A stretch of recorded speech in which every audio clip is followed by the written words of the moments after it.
up, nation? Welcome to the Monday show. Of course, my name's Philip DeFranco, and this show is really just me talking about newsy top stuff and things that matter to me today. And a quick side note before we jump into everything, last Thursday I said I just wasn't kind of feeling it, turns out. I had strep throat, which turned into laying in bed and having a 103-degree fever all weekend, but I knocked out a lot of the book Ender's Game. And lastly, before we jump into everything, the Biz Monkey poster and bikini boombox behind me, finally available at forhumanpeoples.com, so there's that. And let's jump into the first story of the day. And nation, the first thing I want to talk about today is obviously Christina, Hendricks, and Olivia Munn. If you are under a rock this weekend, or you are not a huge pervert like myself, you might not know Olivia and Christina both have nudes on the internet now. The Christina Hendricks photo is fantastic. Have her in this sexy piece, just at home chilling. Look at those eyes. And then there's finally one that I cannot show in this video that is just her boobs. Christina Hendricks and Olivia Munn's people both responded that yes, their phones were hacked, these pictures are them, except for the nudes. And then of course there are the Olivia Munn ones where she is technically clothed, but the mixture of provocative photos, the right type of clothing, and Sketch, which is the very handy Mac screen capping software where you can take a picture and then add arrows. I do have to say, if she's admitting the photos are real, I wonder if she's also saying the sketches are her idea as well. Because if so, Olivia Munn apparently a huge fan of anal and also many daddy issues. So this story interesting for two reasons. One, it's sexy, sexy ladies, and two, you have to wonder what the consequences are going to be. I mean, it is the internet, but a lot of people forget there are consequences. A great example would be Hollywood hacker Christopher Cheney. He, of course, is the notorious celebrity phone hacker responsible for the now infamous ScarJo pics. He was arrested, charged with identity theft, illegal wiretapping, and his consequences, well, he could face up to 121 years in jail. What it's really going to come down to is how much of an example do they want to make. Even though celebrities are watched all the time and it's part of the lifestyle, they are still people and they are being exploited. Their personal lives and their privacy intruded upon, and then people, myself being a prime example, guilty of using it as a topic, just as plainly and common as if I was talking about the weather, because it has become such a normal part of our society. And so it's not a question of, yo guys, you like these pictures? Obviously, you have the impossibly curvy, and the import model that fakes to love games, but are we bad people for embracing, spreading,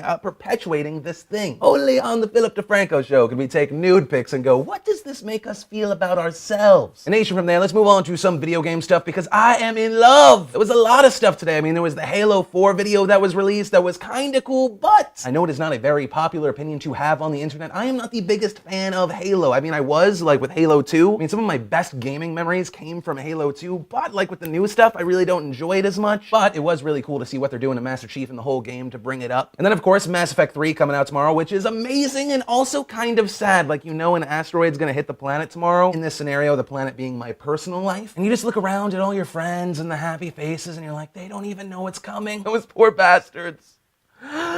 Those poor bastards. I'll take my Emmy. Oh man, I'm such a good actor. So, you know, excited to stop playing the ME3 demo and play the ME3 game. And then in my opinion, the most exciting piece of game news today was the Assassin's Creed 3 trailer. And oh yes! If you lost your shit over the leaked box art, you are going to love this. I'm so excited. I'm pitting right now. That or the Fever. That might be doing it as well. But come on, you have unnamed assassin in the woods killing redcoats. He's climbing trees and oh my god, that's George Washington. I want to be best friends with George Washington and Ben Franklin, and they make me weapons like wooden teeth that shoot out from my wrists. 5 people in the face, maybe, or something. The main point, awesome trailers are awesome. I want them now, but we can't get them.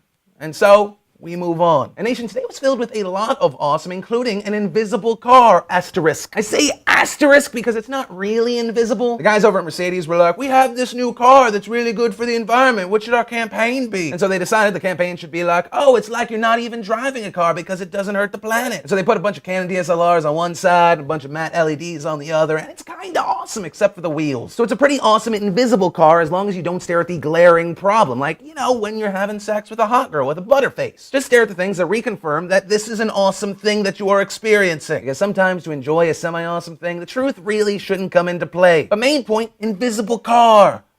Asterisk. And then another bit of awesome that could be used for good and evil is the Vortex Gun. I'm just excited about the name Vortex Gun. It's a new gun that has a special cylinder on the end that creates a vortex ring that barrels 90 miles per hour. And the vortex rings consist of particles that are electrically charged, meaning, and I didn't know this, that they actually stick to their target. And so when I say this could be used for good and evil, the first is that they want to give this to firefighters. A firefighter goes into a house that is on fire, he shoots this thing and it clears out the smoke. Can help in rescuing people, finding exits, a lot of really awesome stuff. On the other end of what this could possibly be used for, we involve the riot police. Because one of the ways this could be used is with pepper spray. Not only could they use this to shoot this from much further away, but the pepper spray would actually stick to the skin of the target. If you don't know, that is probably not happy fun time. So there you go, like most advances in technology could be used for good, but most likely will be used to hurt people. Yeah, science, bitch. Nation, the last thing I want to talk about today is good old Rush Limbaugh. We haven't talked about Rush in a while because he's an absurd little man who shouts absurd little things for recognition. But today the story was too good to not talk about it. And so the whole thing started February 23rd when Sandra Fluke decided, hey, I'm gonna go to this Democratic hearing and talk about contraception. Specifically how free contraception should be a part of all healthcare plans. And you know what? She brings up some good personal points. She talks about her friend who takes the pill because she has ovarian cysts. And then Rush Limbaugh happened. And I think good old Rush just read the headline. He's like, Sandra Fluke talks about contraception. What a bitch! And so on his radio show, he said, can you imagine if you're her parents how proud of Sandra Fluke you would be? Your daughter testifies she's having so much sex she can't afford her own birth control pills and agrees with Obama should provide them or the Pope. Fluke then went on to say how her birth control over the past 3 years has cost her $3,000.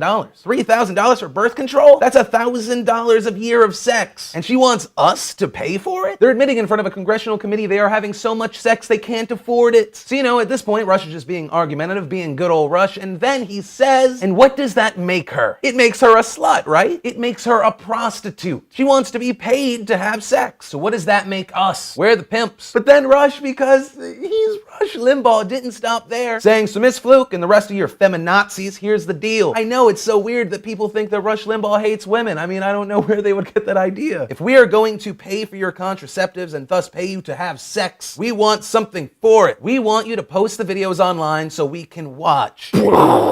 He said that. That was fantastic. Good job, Rush. And so when everyone cried out against him, we're like, whoa, hey, asshole, why are you being an asshole? Rush responds with a very even keel statement. Back in my day, gals put aspirin between their legs in lieu of contraception. Rush then responded by saying that he's more than happy to give Miss Fluke aspirin to put between her legs. This caused general outrage, the Democrats really rallying behind it, Obama even talking about contraception and this whole issue, which is what happens when you're an asshole who calls a woman who has like a normal, healthy sex life a slut. Not even a slut, a prostitute that if we are to fund contraception should be our slut. One that has to videotape herself having sex so that we can go, yeah, that's okay that we helped you. I mean, the whole contraception argument, that's a whole different video. I know a lot of upper middle class people are like, why should I have to pay taxes for that? I don't know, so those low income families that you hate so much because they're leeching off you, we're gonna have kids that are gonna leech off you more, gonna take up room in your schools, maybe end up with a foster family because their family sucks, you're gonna have to take care of their health care, their unemployment. But like I said, that's a whole nother video. This is about Rush, because Rush finally gave an apology and said, you know, I didn't mean to say that, I used the wrong analogies. You can see his whole like full apology. I'll include a link down below. And so for a second I was like, oh man, you know, he usually sticks with his guns. This must really mean something to him. It turns out his sponsors are leaving him, and that is most likely the reason he was like, I should apologize. And so far 8 companies, including AOL, have ditched the asshole and said,